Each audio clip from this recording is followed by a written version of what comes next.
Good evening. There. We have to go in the queue. Oh, long queue. Long queue for Filipino food. Oh my God. Oh, really? Oh my goodness. We have to go for a very long queue to get the Filipino food. Ang haba ng pila sa Filipino food. Quick. You can go up later.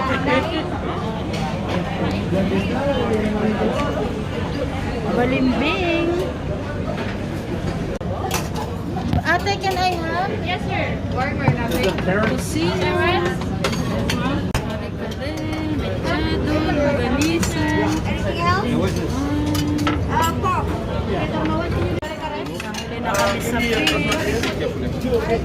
Ng fish. I think that's Bicol Express. There we go. Oh.